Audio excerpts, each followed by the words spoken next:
Man čia tas momentas yra, kad tu turi daugiau pinigų, negu tu suvoki vertę.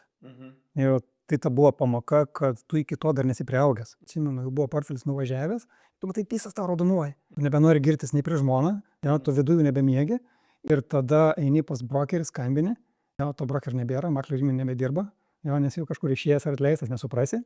Ir dabar čia ta krizė yra tokia, kad dabar reikia parduoti, nes paskui atšukinės, W formą braižo.